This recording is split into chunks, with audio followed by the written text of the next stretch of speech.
Ang singer-actor na si Jake Vargas ay muling sasabak sa panibagong pelikula na Anak, Narito ang Iyong Ina sa direksyon ni Ron Sapinosa.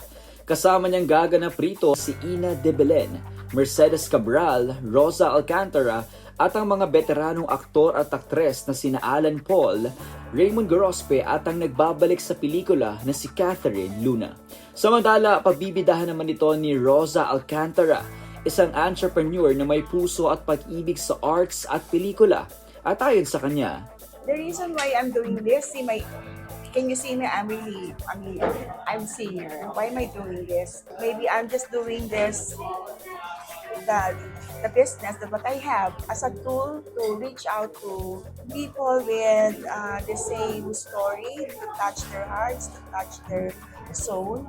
nagkasama ang mga aktor sa isinagawang script reading noong Martes, July 28, 2026. Banggit ni Jake na ang kanyang karakter sa pelikula ay bago at talagang naiiba, kaya't patuloy ang kanyang ginagawang paghahanda na dapat abangan ng mga fans. Ibang-iba to si Moises sa as Jake na gagawin ko.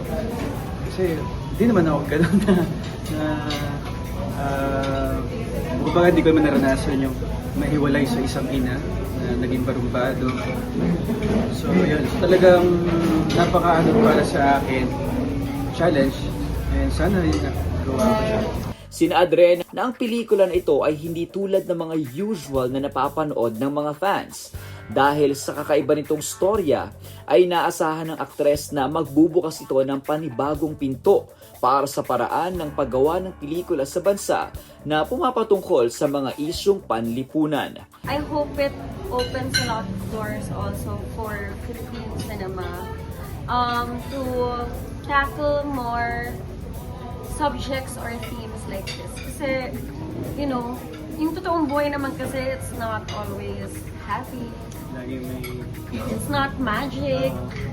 Patuloy na inaanyayahan ni Jake at ng mga aktor ang mga fans na abangan ang kanilang isasagawang pelikula sapagkat layunin nitong iangat ang bandera ng Pilipinas pagdating sa mga ipinalalabas na pelikula. Kaya sa script reading pa lamang ay pinakita na nila ang kanilang chemistry at husay sa pagganap sa kani-kanilang mga karakter.